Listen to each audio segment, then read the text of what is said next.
예, 오늘은 태도의 형성과 변화 일부 6장을 나갈 차례죠. 그리고 이번 시간 강의고요. 시험을 하기로 했죠. 그래서 강의실에서 뵙고 시험을 됩니다. 제가 강의에 올려놨죠. 금방 강의 둘 중에 가서 준비를 하시면 됩니다. 이제는 어렵지 않으니 지난번에 아마 여러분들이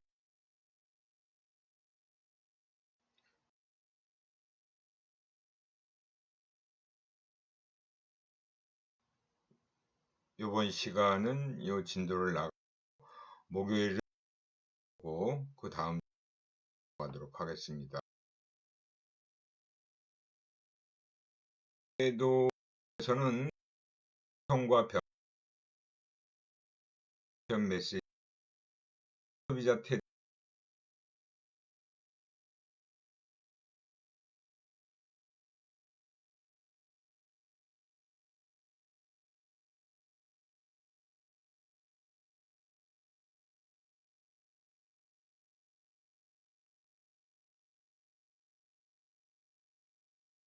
보시면 됩니다. 특히 이제 심리학에서 이 태도를 배우게 되는데 이 태도는 또 많은 학자 연구가 굉장히 많다라고 볼 수 있어요. 이 태도가 중요하고 심리학에서 찾은 큰 거는 우리 태도라는 불호예요. 좋고 싫든지 싫든지 태도의 정의와 기능 우리가 배울 언급요. 형성 이론이다라고 그래서 여기는 이제 특히 이 광고와 관련된 태도 이론들을 에도 이론들이 있는데 우리는 이제 소비자와 깊은 연관을 가지고 있는 이론 배우게 된다라고 보면 돼요. 우선 태도의 정의와 보겠습니다. 태도의 일단 특성이라고 하는 부분을 살펴볼 건데 우선 태도에 대한 정의가 먼저 나와 있죠. 그 정의 안에 태도의 특성이 다 포함되어 있는 정의예요. 특정 대상을 호의 또는 비호의의 정도로, 그러니까 좋고 싫은 걸 얘기하는 거죠. 평가함으로써 표현되는 심리적 경향으로 어떤 대상, 그 대상이라는 건 사람일 수도 있고 사물일 수도 있고 이슈와 같은 것들일 수도 있어요. 그런 대상에 대해 비교적 지속적으로 형성하고 있는 학습된 선유 경향이다라고 얘기를 하고 있습니다. 그러니까 이거 뭐 그냥 길게 얘기해놨는데 그냥 쉽게 얘기하면 어떤 대상에 대해서 좋으냐 싫으냐에 대한 표현을 하는 거예요. 여러분들은 뭐 일상 속에서도 이런 태도를 많이 보여주고 있어요. 근데 이 태도라는 게 왜 중요하냐 하면 태도가 그 사람이 그 이후에 어떤 행동을 할 것이냐의 예측 지표로서 많이 쓰이기 때문에 태도가 행동의 어떤 선행 지표로서 사용되기 때문에 되게 중요하다라는 겁니다. 근데 거기서 단순히 그렇게 행동을 예측할 수 있는 부분만 가지고 있으면 좋은데 그 태도를 A라고 태도를 밝혀놓고 나중에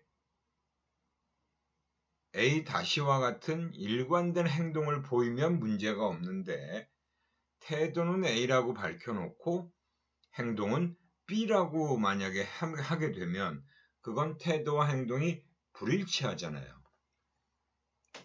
심리학에서 중점을 두고 생각하게 된 게 바로 그 측면이에요. 태도와 행동이 왜 일치하지 않을까 하는 부분입니다.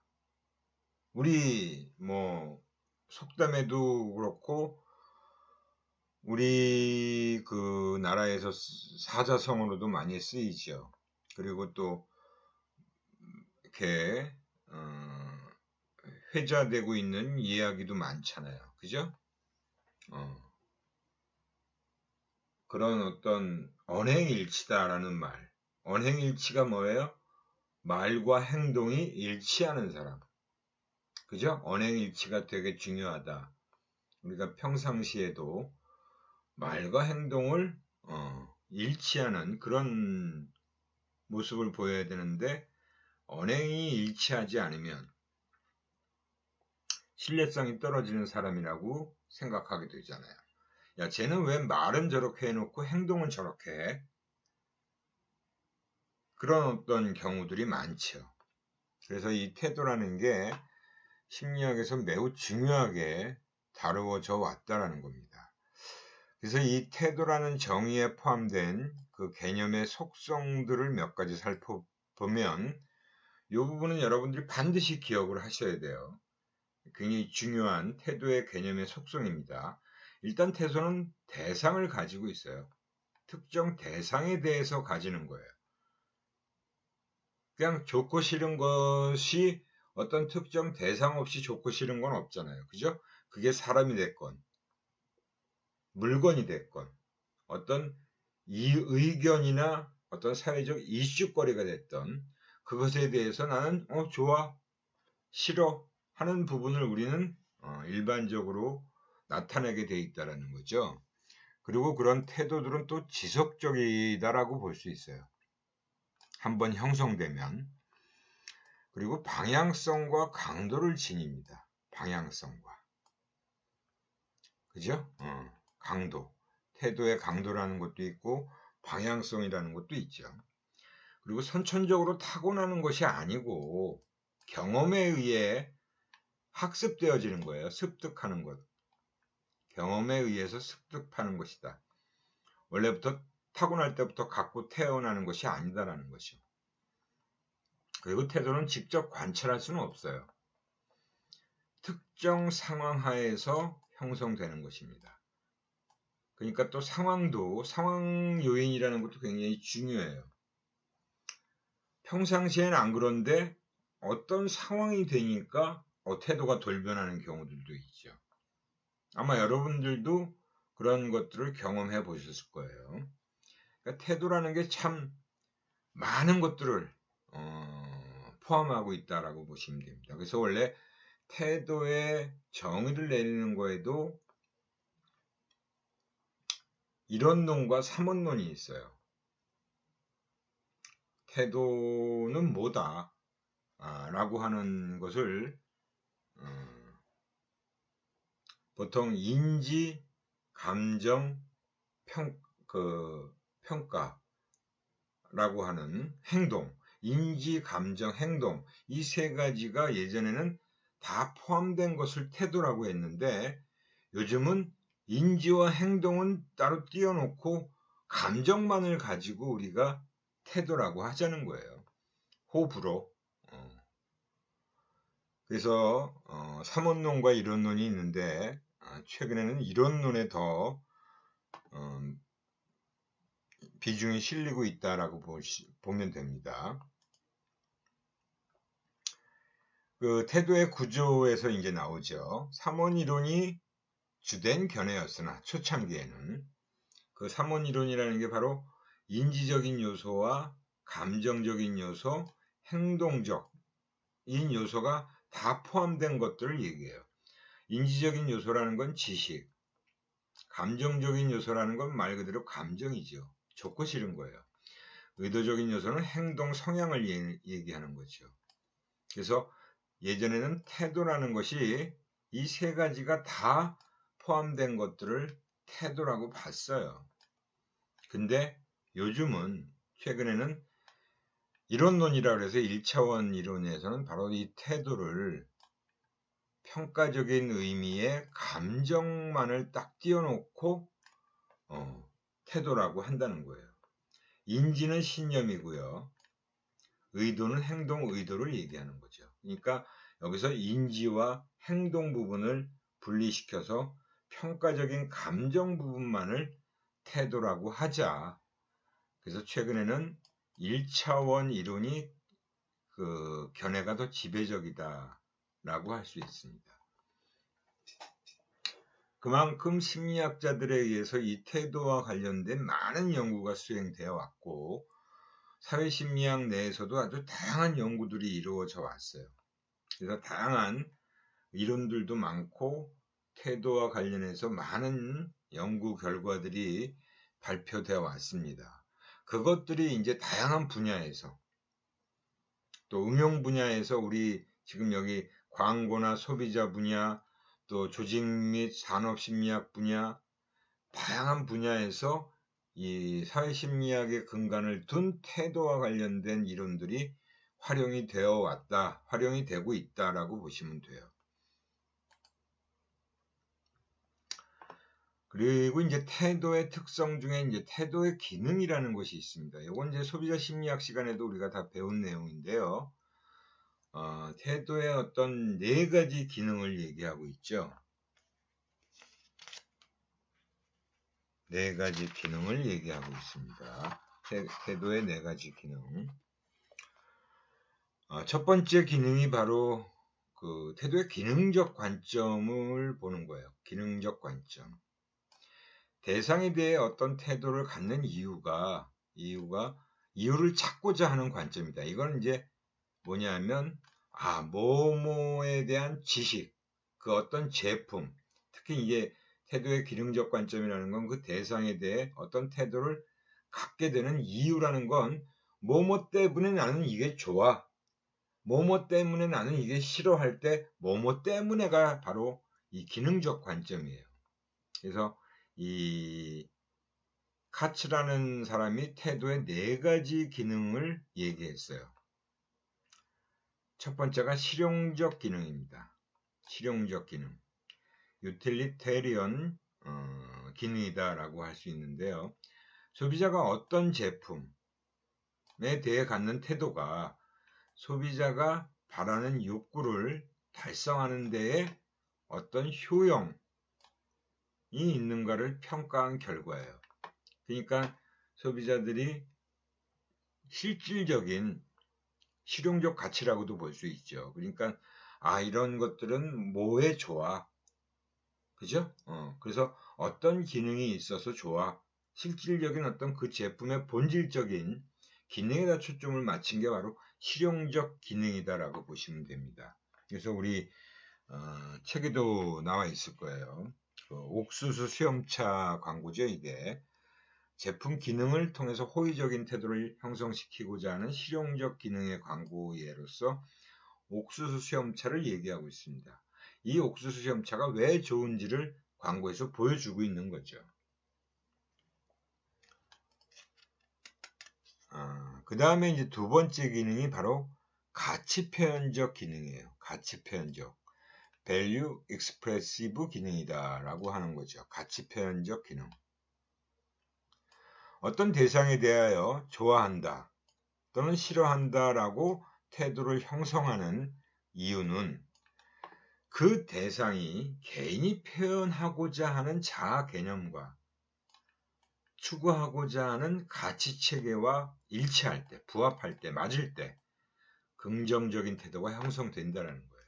그래서 자기 자신의 셀프 컨셉이다라고 볼 수 있죠. 자아 개념은. 그리고 자기가 추구하는 가치와 일치하면 긍정적인 태도가 형성된다라고 얘기를 하고 있습니다. 그래서 이건 예전에 자동차 광고에서 등장했던 거죠. 아마 기아 자동차인가 이게 토스카가 대우, 예전에 대우 자동차일 거예요. 대우 자동차.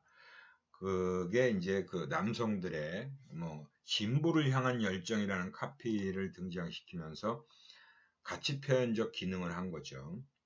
이 브라운스톤이라고 하는 그또 이게 그 주택 광고일 거예요. 아파트 광고인데 이것 또한 그 가치를 좀 드러내는, 소유하는 가치를 보여주는 그런 아파트 광고였습니다. 그게 이제 두 번째 기능이고요. 세 번째 기능이 자아 방어적 기능이에요. 에고 디펜시브, 자아 방어적 기능. 사람들은 자기가 가지고 있는 바람직하지 않은 욕구, 그러니까 숨기고 싶은 욕구예요. 그러니까 드러낼 수가 없는 감정을 외부로 드러내지 않게 하는 기능을 할 수 있다는 거죠. 내가 드러내지는 않는데 내 내부에서 뭔가 그래도 그거에 끌리는 그런 욕구를 얘기하는 거예요. 그런 감정. 그래서 소비자는 자신의 자아를 손상시키고 위협하거나 사회적으로 허용되지 않는 제품에 대해서 부정적인 태도를 형성하게 된다는 겁니다. 자아 방어적인 그런 기능을 하는 부분을 얘기하죠. 그래서 이 자아 방어적인 기능에는 주로 가그린이 뭐예요? 입냄새 제거하는 거잖아요. 그죠? 남들 앞에서 자기 입에서 냄새가 나면 다른 사람들은 그 사람과 같이 대화를 하고 싶은 마음이 없어질 거예요. 그리고 이미지도 굉장히 안 좋게 보겠죠. 그죠? 본인의 이미지를 손상시키는 거죠. 그래서 그런 가그린, 그다음에 헤드 앤 숄더, 뭐 두피의 토탈 솔루션이다. 머리 빠지는 걸 얘기하겠죠. 니조랄은 예전에 한참 팔리던 제품이에요. 그 비듬 방지를 하는 샴푸로 한참 팔렸어요. 근데 요즘은 좀 제품도 없어요. 있긴 있는 것 같은데 모르겠어요. 요즘은 잘 파는 것 같지가 않더라고요. 또 새로운 제품들이 많이 개발돼서 나와서 그런지. 하지만 이런 것들이 바로 자아 방어적 기능을 하는 제품의 광고다라고 보시면 됩니다. 그 다음에 네 번째 기능이 이제 지식 기능이에요. 이건 말 그대로 광고를 통해서 대상에 대한 여러 가지 정보와 지식들을 간편하게 요약하는 기능을 수행한다. 이거야말로 정말 정보를 제공해주는 그런 광고다라고 보면 됩니다. 예전에 이제 그런 한국투자증권이라는 회사에서 CMA라는 그 뱅킹에 대해서 사람들은 잘 모르니까 그게 뭐다라는 것을 알려주고 있는 그런 광고다라고 보시면 돼요. 그래서 태도의 지식 기능 광고다라고 할 수 있죠. 그래서 사실은 이런 그 태도에 네 가지 기능이 있어요. 그래서 이 네 가지 기능을 여러분들 반드시 기억을 해 두시기 바랍니다. 이 태도가 이런 여러 가지 그 기능을 수행하게 되는데 사실은 특정 대상에 대한 소비자의 평가는 비슷하지만 구체적으로 그렇게 형성된 태도의 기능은 소비자마다 다 다를 수 있다라는 측면입니다. 그래서 뭐 어떤 소비자는 그죠? 실용적 기능에 대해서 반영될 수 있고 소비자 또 어떤 소비자는 그 가치 표현적 기능을 반영할 수도 있어요. 그래서 그 사람마다 똑같은 제품이라 할지라도 어떤 사람은 그 제품의 실질적인 그 기능에 더 초점을 맞춰서 지식 기능이나 그런 것들을 추구하는 사람인데, 어떤 사람은 진짜 자기 가치 표현적 기능으로서 뭐 성공을, 뭐 요즘도 자동차 광고 나오는 거 보면 그런 그 그랜저 같은 경우가 바로 그런 식으로 그래서 성공이라는 걸 표현했잖아요. 그건 우리가 누구나가 다 추구하고 있는 가치를 보여주는 광고라고 볼 수 있죠. 그런 식으로 사람마다 틀려요. 또 어떤 소비자는 자동차에 대해서 그런 기준으로 보지 않는 사람들은 그냥 실질적인 자동차의 본질적 기능에 대해서 더 관심을 가지는 사람도 있어요. 그런 사람들은 그런 광고 별로 안 좋아하겠죠. 그죠? 그래서 이제 그 태도가 여러 가지 기능을 수행할 수 있는데, 특정 대상에 대한 소비자의 평가는 유사하더라도 그렇게 형성된 태도의 기능은 소비자마다 다를 수 있다는 거예요. 지금 방금 말씀드린 내용이 바로 이거죠. 그래서 이제 태도라는 건 마케팅 목표와 전략을 구체적으로 수립하고 실행하는 데 매우 중요한 지침의 역할을 한다. 지침의 역할을 할 수 있다는 겁니다.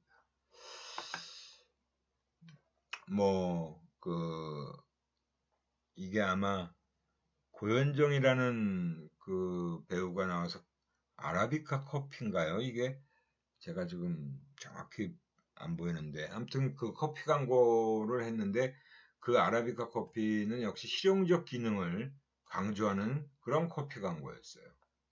근데 여기서 그 옆에 나와 있는 광고는 오히려 가치 표현적 기능을 강조하는 광고다라고 볼 수 있습니다. 그죠? 여기 또 카피가 뭐라고 나와 있죠? 그래서 똑같은 커피라는 제품을 놓고 그 실용적 기능을 강조할 수도 있고, 그 커피의 어떤 뭐 속성과도 연관되어 있겠죠. 그리고 그냥 커피를 단순히 그런 가치 표현적 기능을 강조하는 그런 경우도 있습니다. 뭐 커피 광고는 뭐 정말 지금은 요새는 그냥 뭐 믹스 광고도 거의 하고 있고, 요새는 카누라는 제품의 광고를 굉장히 많이 하고 있잖아요. 그죠? 카누라는 제품도 굉장히 다양화되고 있고요. 근데 아직도 그 믹스 광고는 또 계속 하고 있어요. 그죠? 커피 믹스 광고는 없어지지가 않더라고요. 그리고 계속 팔리는 제품이다 보니까 꾸준히 광고는 하고 있는 것 같아요. 그렇게 해서 우리가 태도의 기본적인 개념과 특성과 기능에 대한 내용들을 쭉 살펴봤고요. 그 다음에 나오는 게 이제 태도의 위계 모델이다라는 게 있습니다. 이 태도의 위계 모델이다라는 것은 우리 그 교재의 135페이지에 보면 그림으로 잘 표현되어 있습니다. 여기도 이제 그림으로 나와 있죠. 여기 세 가지 위계 모델, 표준학습 위계, 저관여 위계, 경험적 위계 해가지고 이제 나와 있어요. 그래서 그 내용을 살펴보면, 표준학습 위계라는 건 뭐냐면 인지적 태도 형성이에요.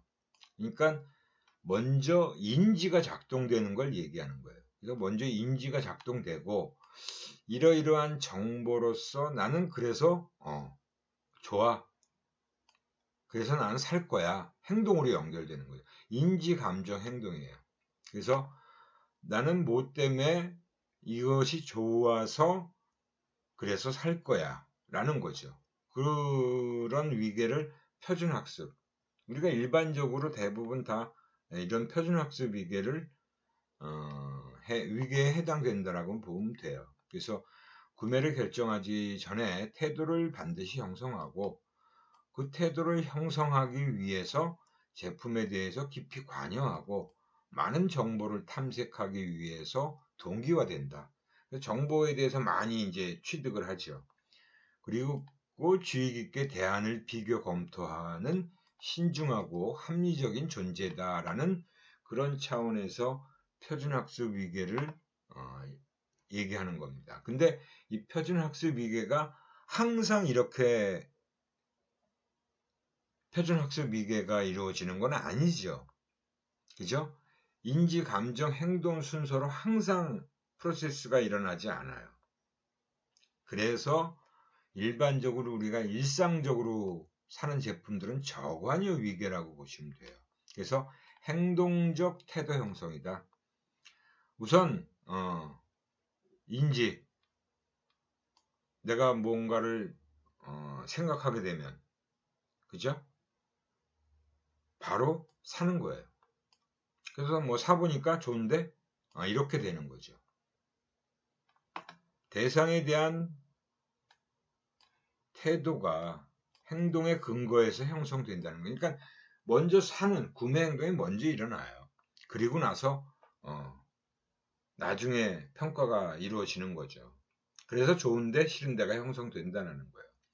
그게 이제 보통 제품에 대한 관여가 낮거나 매우 낮거나 선택해야 될 대안 제품들 간의 차이가 별로 없다고 느낄 때, 뭐 이거 사나 뭘 사나 다 비슷하다고 느끼면 행동 먼저 일어난다는 거죠. 그래서 제품을 구매하는 것에 대한 위험 지각이 낮을 때, 당연히 위험 지각이 낮죠. 뭐. 구매를 하고 나서 사용해보고 실패에 대한 위험이, 두려움이 별로 없을 때라고 보시면 돼요. 그럴 때 바로 저관여 위계다, 행동적 태도 형성이다라고 보는 겁니다. 그런가 하면 이제 쾌락적 위계, 경험적 위계 또는 쾌락적 위계라고 하는 것은 감정이 먼저 작동을 해요. 이거 좋은데 그냥 사자. 사서 보니까 이런 게 괜찮네 라고 하는 거죠. 그죠? 먼저 행동이 일어나요.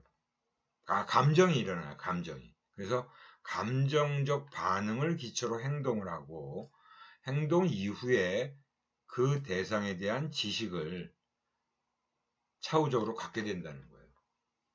그러니까 뭐가 좋아 라는 그런 감정이 먼저 유발되어지니까 뭐 좋으면 사는 거지 뭐. 사보지 뭐.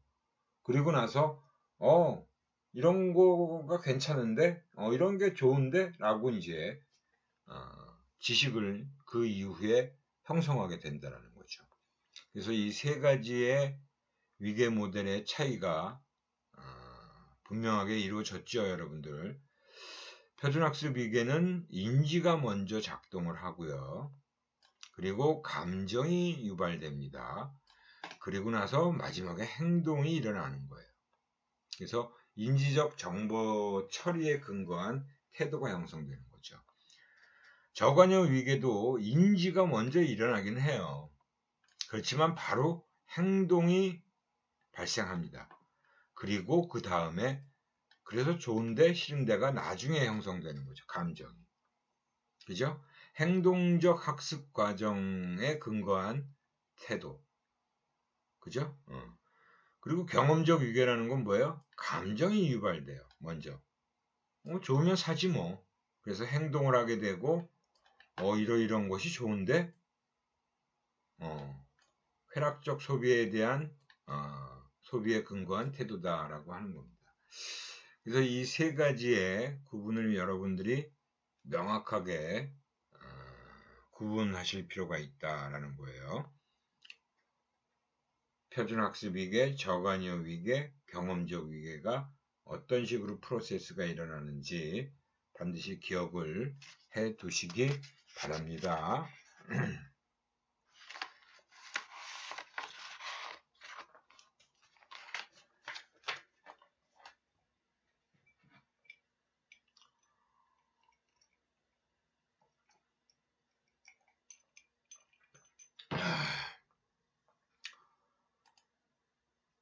그 다음에 이제 두 번째 파트가 바로 태도 형성 이론이에요. 태도 형성 이론에는 우선 우리 소비자 심리학에서도 이거 되게 중요하게 다뤘죠. 다속성 태도 모델이라는 거. 이게 이제 고관여 상황에서의 태도 모델이라는 게 바로 다속성 태도 모델이에요, 사실은. 그래서 사실 광고의 목적이라고 하는 게 뭡니까? 소비자에게 제품 정보를 전달하고 제품에 대한 소비자의 인식을 긍정적으로 만들어주기 위해서 바로 광고를 하는 거잖아요. 광고의 목적이라고 하면 그거예요. 그죠? 그래서 광고는 자사 제품에 대해서 보다 긍정적인 태도를 갖도록 설득 메시지를 보낸다 라고 보시는 거죠.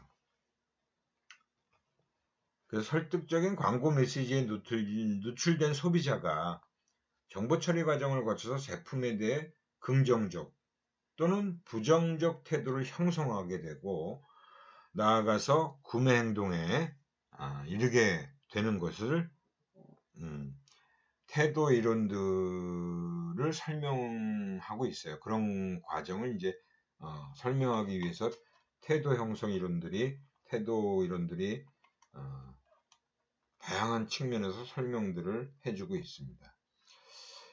근데 이제 고관여 상황이라는 건 굉장히 소비자에게 중요한 제품을 살 때, 아니면 높은 가격에서의 제품을 살 때, 고관여 상황이라는 겁니다. 사실은 고관여 상황에서 광고라는 게 큰 역할을 못 해주는 경우가 많잖아요. 그죠? 오히려 전문가의 이야기를 빌린다든가, 잘하는 친구의 제품 사용 경험을 바탕으로 한다든가, 뭐 그런 것들을 하는 것들이 일반적인데, 그래도 또 고가품이고 광고라는 게 또 굉장히 중요하게 작용하는 것들도 있죠. 그래서 광고에서 제시된 정보를 아주 상세하게 꼼꼼하게 처리하여 제품 속성에 대한 신념을 형성합니다. 속성들이 여러 가지가 있는데 그런 것들을 가지고 이제 제품 속성에 대한 신념을 형성하게 되고 그것을 바탕으로 브랜드 태도를 형성하겠죠. 그런 속성들의 쫙 그 신념들의 합을 바로 태도라고 이제 형성되는 태도라고 보는 거예요. 그 태도를 바탕으로 구매 의도를 형성하는 일련의 과정을 거치는 것으로 가정하고 있다라고 보시면 됩니다. 그래서 다속성 태도 모델이다. 이건 피시바인이 언급을 했던 이론이라고 봐야겠죠. 이 피시바인이 바로 이 사회심리학에서 사실은 이 다속성 태도 모델을 얘기했어요. 그때는 분명히 이런 제품에다가 소비자에다가 얘기를 한 것이 아니고 일반적인 어떤 대상, 또 사람이라고 놓고 어떤 사람에 대해서 대인 간에 어떤 대상에 대해서 태도를 형성할 때를 얘기한 거죠. 그래서 이 다속성 태도 모델이라는 것은 소비자가 어떤 제품 또는 브랜드에 대해서 갖게 되는 태도라는 것은 그 대상에 대해서 알고 있는 여러 속성 중에 소비자가 지각한 몇 가지 현저한 신념이라는 것은 중요하다라고 생각하는 그 속성들을 얘기하는 거예요. 그래서 그러한 현저한 신념을 브랜드 속성에 대한 중요성 평가에 의해 총체적 태도가 결정되어진다라고 보는 겁니다. 그래서 이 피시바인의 태도 형성 모델에 우리 교재에도 나와 있을 거예요. A5라고 표시된 게 바로 대상, 오브젝트에 대한 소비자의 태도, 애티튜드를 얘기하는 겁니다. 그 대상이 속성 I를 갖고 있다는 신념의 강도를 빌리프의 강도를 얘기하는 거예요. 그리고 속성 I에 대한 중요도 평가, 이밸류에이션이죠. 그래서 E라고 표현되어 있습니다. 그리고 관련된 신념의 수들. 이렇게 해서 표현한 공식이 바로 그 교재에 나와 있는 공식을 얘기하는 거예요. 여기는 표시가 안 됐네. 여기 정리에 그 식에 대한 표시는 없는데, 그 A5라고 하는 것은, 그죠? 시그마 1부터 n까지 bi 곱하기 2i라고 표현됩니다. 그래서 우리가 A5라고 하는 것은 이 시그마죠.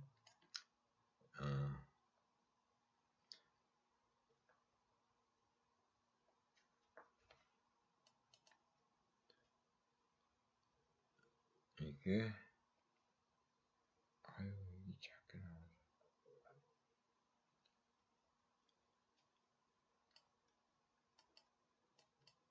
1부터 n까지 bi의 와 2i를 곱해서 다 더한 것이 바로 어떤 대상에 대한 태도라고 본 거예요. 여기에 나와 있는 요소들이 바로 이러한 공식으로 구현된다라고 보시면 됩니다. 그래서 이 요거에 대한 식을 실질적인 모형에다가 각각의 어떤 실제 브랜드 ABC를 이러한 속성 I라고 하는 것을 벌써 2, 4, 6개, 5개죠. 5개 속성에 대해서 속성 중요도를 가지고 이렇게 평가하는 것이 바로 그것들을 다 각각 곱해요. 그죠? 2, 5, 10, 2, 2는 4, 2, 3은 6 이렇게 곱한다는 거예요. 이 속성 중요도를 신념의 강도에 다 아시겠죠? 그러면 다 값이 나오죠? 그 속성 중요도라는 게 그래서 얼마나 중요한지를 우리가 또 여기서 잘 알 수가 있습니다. 속성 중요도라는 게. 근데 그 신념의 강도라는 것도 되게 중요하죠. 이제 신념의 강도라는 것도. 이건 아마 마이너스 1에서 플러스 마이너스 7에서 플러스 7까지의 척도를 이렇게 양쪽으로 다 놔둔 거죠. 마이너스가까지 나오는 그런 척도에서 사용한 거겠죠. 그래서 보면 이거는 속성 중요도가 가격이라는 건 되게 중요한데 A 브랜드는 가격에서 굉장히 안 좋은 평가를 받았어요. 그죠? A 브랜드는 가격에서 역시 또 안 좋은 평가를 받았죠. 그래서 결국은 그나마 중요도에서 좀 높은 4점, 디자인에선 또 높은 값을 받았어요. 7점을. 그래서 이 값이 커졌잖아요. 다른 거에 비해서. 이 B 브랜드는 가격에선 굉장히 좋은 점수를 받았는데 그래서 꽤 높아졌지만 나머지에선 좀 약해요. 근데 C 같은 경우는 그냥 골고루 점수를 다 잘 받았어요. 하지만 이 디자인에서 가장 좋은 평가를 받은 A 브랜드가 점수의 합이 가장 커졌잖아요. 그죠? 근데 이제 또 이 유행 추구형이라고 이렇게 얘기를 한 거고요. 실용 추구형 소비자 같은 경우는 바로 이렇게 평가를 한 겁니다. 이 유행 추구형에서는 가격을 그렇게 중시 안 했다라는 걸 알 수 있죠. 그죠? 높은데 이제 강도는 낮은 거죠. 근데 여기는 되게 가격이 강세를 보인 거고요. 근데 이제 실용 추구에서는 브랜드 A가 가격에서 제일 안 좋은 평가를 받았어요. 그러니까 여기서 완전히 역전되죠. 그죠? 브랜드 B가 가격에서 좋은 점수를 받으니까 완전히 독보적으로 높은 점수를 받습니다. C도 가격에서 나쁜 평가를 받았어요. 그랬더니 점수가 떨어집니다. 여기서 B가 선택을 되는 거죠. 그러니까 소비자가 어떤 유형이냐에 따라서 태도가 다르게 형성된다라는 것을 보여준 거예요. 이런 식으로 이제 활용이 된다라는 것을 아실 수가 있을 겁니다. 그래서 이런 그 고관여 상황에서의 다속성 태도 모델이라는 게 이렇게 형성되어진다 라고 보시면 됩니다. 그래서 우리 교재에 나와 있는 요 모형이 바로 요 구성 요소들이 이렇게 식으로 표현되고 실제 활용되는 예는 이렇게 활용되어지는 것이다 라고 보시면 돼요. 다들 이해가 되셨죠? 이 다속성 태도 모델의 확장은 행동 예측을 위한 태도의 이용이에요. 근데 이 앞에서 얘기한 거는 사실 태도 형성만 얘기한 거죠, 사실은. 그죠? 근데 이거는 행동 예측, 좀 더 구매 행동에 가까워지는 그런 부분을 얘기하려면, 그래서 이 수정 모델이라는 거를 PC바인이 또 제안을 합니다. 확장된 태도 모델이다. 그래서 조금 수정을 해요. 이 확장된 태도 모델은 대상에 대한 태도와 행동 간의 불일치를 해소하려는 시도로 합리적 행위 이론이라고도 불린다. 여기서 중요하게 고려한 것은 바로 주관적 규범이에요. 주관적 규범. 주관적 규범이라는 건 자신의 행동에 대한 의도 형성에 타인의 영향력을 고려하는 것입니다. 그리고 또 규범적 신념이라는 것도 고려를 해요. 개인이 어떤 행동을 하는 것을 다른 사람들이 얼마나 원하는가에 대한 지각이에요. 그리고 수능 동기예요. 개인이 다른 사람의 기대에 얼마나 부합하고자 하는가. 사실은 여러분들이 어떤 제품을 선택해서 구매할 때 내가 이런 거를 사 입으면 다른 사람들이 좀 이상하게 볼 텐데 라고도 생각할 수 있고요. 그 다음에 당장 우리 가족 중에 뭐 아버지나 어머니가 엄마 아빠가 내가 이런 옷을 사면 굉장히 못 입게 할 정도로 반대를 하실 텐데 그것도 굉장히 사실은 사회적으로 그죠? 규범적 신념이 좌우가 되는 그런 경우잖아요. 그러니까 여러분들이 물건을 살 때 뭔가 친구나 부모님들이나 아니면 자기 주변에 있는 뭐 사람들이 떠오른다면 그런 것들이 작동하는 거예요. 작용하고 있다라는 거죠. 행동의 태도라는 게 소비자가 어떤 제품을 구매하고자 하는 의도는 그 제품을 구매하는 행동에 대한 태도에 의한 영향을 받을 수밖에 없다라는 거예요. 그래서 이런 그 특정 행동을 행하는 것에 대한 소비자의 태도를 A라고 보고요. A의 CAT, A라고 보고 SN은 바로 행동에 대한 주관적 규범을 얘기하는 겁니다. 그리고 W1, W2는 행동 의도에 A와 SN이 미치는 상대적 영향력을 나타내는 가중치를 웨이트를 얘기하는 거죠. B는 실질적인 소비자 행동이에요. 그리고 BI라는 건 intention, 소비자의 의도를 얘기하는 겁니다. 그래서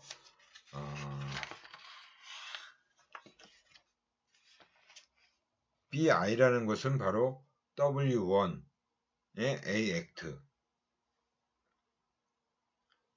이게 CAT가 아니고 ACT예요. 이게 바뀌었어요. 그래서 이상하다. 좀 뭔가 표기가 이상하다.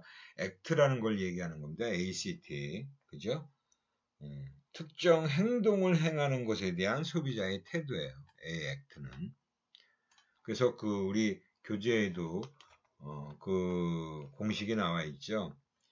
BI라는 것은 바로 W, weight 1의 A act, weight 2의 SN이 들어가 있어요. SN이 뭐냐? 주관적 규범을 의미하는 겁니다. 그러니까 SM이 반영되어져야 한다는 걸 얘기하는 거죠. 주관적인 규범이라는 게 작용을 하더라는 거예요. 근데 SN은 또 주관적 규범이라고 하는 것은 어떻게 형성되냐 하면 MBJ, 규범적 신념으로서 MB가 바로 normative belief, 내 행동에 대해 다른 사람들이 내가 어떻게 행동해야 한다고 기대할 것으로 믿는 정도를 얘기하는 겁니다. 너는 이런 거는 사지 않을 거야 라고 믿는 거예요. 그렇게 기대하는 거. 그런 거죠. 그죠? 너는 이럴 때 이렇게 행동하지 않겠지. 그렇게 다른 사람들이 믿는 규범적 신념이에요. 그리고 motivation to comply라 해서 수능 동기 로서 나의 행동에 영향을 미치는 다른 사람의 말이나 기대에 내가 얼마나 순응하려고 하는 정도를 얘기하는 겁니다. 이거는 그래 이거 엄마가 분명히 반대할 것 같으니까 내가 사지 말아야지 라고 하는 게 수능 동기라고 볼 수 있죠. 근데 그거를 내가 만약에 반발을 한다면 뭐 내가 엄마가 뭐라 그래도 뭐 나는 살 거야 라고 한다면 그 수능 동기가 아주 안 좋게 떨어지겠죠. 그죠? 그래서 나의 행동에 영향을 미치는 중요한 증거 집단이나 개인의 수를 얘기합니다. 그 M이라는 게. 그래서 SN이라고 하는 주관적 규범은 시그마 NBI, MBI 요거 MBI, MBJ로 여긴 표시되어 있죠. 곱하기 MCJ를 얘기하는 거예요.